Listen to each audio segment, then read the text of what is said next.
کہ امتحان کیوں بنایا زندگی کو؟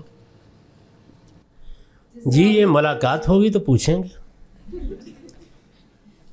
جو زندگی گزارنے کا سب سے میری بہن بہترین طریقہ ہے علم اور عمل دونوں میں، وہ یہ ہے کہ ہمیں جو وجودی حقائق دے دیے گئے ہیں ان کو ہم تبدیل نہیں کر سکتے. ان کے اندر یہ دیکھنا ہے کہ ہمارے لیے کیا مواقع ہیں.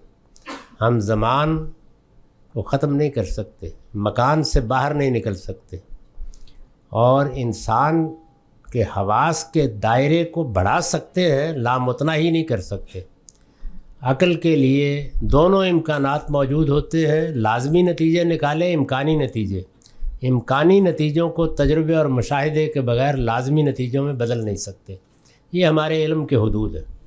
تو اس لیے ان کے اندر تو ایک گیون صورتحال ہے، یعنی ہم جس صورتحال میں پیدا کیے گئے ہیں اس میں امتحان برپا ہے.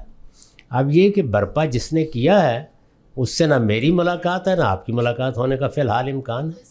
وہ یہ کہتا ہے کہ میں نے فیصلہ کیا ہے کہ میں ابدی زندگی اس امتحان سے گزارے بغیر نہیں دوں گا. تو ابدی زندگی میرا کوئی استحقاق نہیں ہے. یہ کبھی اپنے کمرے میں بیٹھ کر چند لمحوں کے لیے سوچئے کہ ابدی زندگی چیز کیا ہے. یعنی ہم زندگی کے اعتبار سے خدا کے ساتھ رہیں گے، کوئی معمولی چیز ہے یہ. اس کو دینے کی قیمت مانگی ہے اس نے، تو اس کی ریزن بھی یہی ہے. اب یہ قیمت آپ کو ادا کرنی ہے امتحان سے گزر کر. تو اب آپ دکاندار سے کہتی ہیں کہ بھائی بات یہ ہے کہ کپڑا تو مجھے بہت پسند ہے لیکن پیسے نہیں دینے، اور کیوں مانگتے ہو؟ ذات باری پر اگر تو ہمارا کوئی احسان ہوتا تو پھر ہم کہتے کہ ہم نے تو فلاں فلاں کارنامے کیے ہیں، اب آپ نے ہمیں کس مصیبت میں ڈال دیا. ہمیں تو جو ملا ہے اس کی عنایت سے مل گیا، آ گئے دنیا میں. اب بشارت یہ ہے کہ تمہارے اندر جو بقا کی خواہش ہے، باقی رہنے کی خواہش، سب سے بڑی خواہش یہی ہے، سب سے بڑا عرض یہی ہے، سب سے بڑا داعیہ یہی ہے کہ ہم جانا نہیں چاہتے، کسی حال میں جانا نہیں چاہتے.